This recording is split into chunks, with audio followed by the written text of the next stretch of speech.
Welcome to The Explainer. You know, if you've ever watched a hacker movie or maybe peeked into an advanced math class, you've definitely seen them. Those big, scrolling grids of numbers that look, well, incredibly complex. Well, today we're going to pull back that curtain. We are talking about matrices. Oh yeah, you know the scene, right? A grid of green numbers just cascading down a screen, supposedly representing some crazy complex code or top-secret data. They're totally designed to look intimidating, but you know what? The actual idea behind them is surprisingly simple. So at its heart, a matrix is really just a way to organize numbers. That's it. It's a rectangular grid, you've got rows going across and columns going up and down. Seriously, just think of it like a basic spreadsheet. It's a simple but really powerful way to keep related information all in one place. Now, to even talk about matrices, we need to know their size, or what's officially called their order. And it's super simple. It's just the number of rows multiplied by the number of columns. So a matrix with, say, 2 rows and 3 columns has an order of 2 by 3. And trust me, this little detail is going to be a huge deal in just a minute. All right, so now that we've got the basics down, let's meet some of the key players. You know, just like in any family, some matrices have these special jobs and unique personalities. These are the real VIPs of the matrix world. So while a matrix can be any old rectangular shape, there's a really special type called a square matrix. And yeah, the name says it all. The number of rows is exactly the same as the number of columns. This perfect symmetry gives them all sorts of unique and powerful properties that we're about to get into. And speaking of special, one of the most important square matrices out there is the identity matrix. It's got this super clean, simple pattern. Just ones running down the main diagonal and zeros absolutely everywhere else. Think of it like the number 1 in regular math, right? You multiply any number by 1 and you get that same number right back.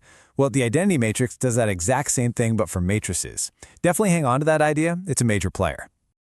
Okay, so matrices are great for organizing data, for sure, but that's just the beginning. Their real power gets unleashed when we start doing things with them. They aren't just static boxes. We can add them, we can subtract them, and we can even multiply them. This is where the magic happens. Let's start with addition, which is honestly as easy as it sounds. You literally just add the numbers that are in the exact same spot in each matrix. So the top left number adds to the other top left number, bottom right to bottom right. You get the idea. There's really only one rule you have to worry about with addition. The matrices have to be the exact same size. Their orders have to match. You can't add a 2 by 2 matrix to a 3 by 4. It's like trying to add apples and oranges. It just doesn't work. But as long as their dimensions match up, you just add the corresponding numbers and boom, you've got your new matrix. Okay, so addition was a piece of cake. But multiplication, this is where things get really interesting. It doesn't quite work the way you might naturally think. You don't just multiply the matching numbers. Nope, there's a very special method involved. The golden rule, the one thing you absolutely need to burn into your brain, is row times column. To find any single number in your final answer matrix, you're going to multiply a row from the first matrix by a column from the second one. Okay, let's walk through this carefully. To get that single number in the top left corner of our answer, we take the first row of matrix A and the first column of matrix B. Then we multiply the first numbers, 1 times 5, and the second numbers, 2 times 7. Then you just add those results together. So 5 plus 14 gives us 19. And that's our first entry. To fill out the rest of the answer, you just keep repeating this little row times column dance for every single position. So all of this, the adding, the special kind of multiplying, it's all building up to one of the most powerful concepts in all of algebra, the idea of an undo button for matrices. This is where things get really cool. We call it the inverse. So what exactly is an inverse? Well, for any given square matrix, let's call it A. Its inverse is this other special matrix that, when you multiply it by A, you get back our old friend, the identity matrix. It basically cancels out or undoes the original matrix. And that right there is the key to solving all sorts of incredibly complex problems.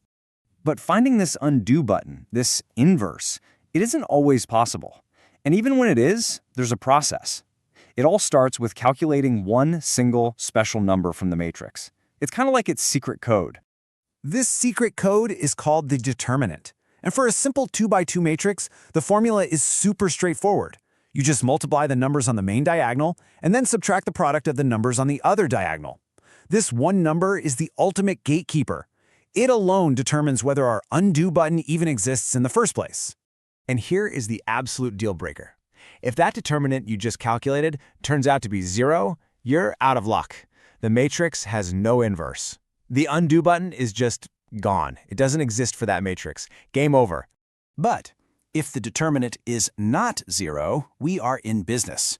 We can find the inverse using a pretty simple 3-step recipe. First, you calculate that determinant, our secret code. Second, you do a little shuffle with the original matrix. You swap the 2 numbers on the main diagonal, and you just flip the signs of the other 2. And finally, you multiply this new matrix by 1 divided by the determinant. And that's it. You've just found the inverse. And this right here, this quote from our source material, it just puts a perfect bow on the whole thing. It says it all. A square matrix has an inverse if and only if its determinant is not 0. That is the one absolute non-negotiable rule of the game. So, from what starts as just a simple grid of numbers, we get a tool that's powerful enough to solve for the great unknown. This is the math that helps render your favorite 3D video games, that builds complex economic models, that decodes encrypted messages. The inverse lets us work backwards to unravel all that complexity. You know, it really makes you wonder, if you could describe any problem in the world with a matrix, what would you choose to undo?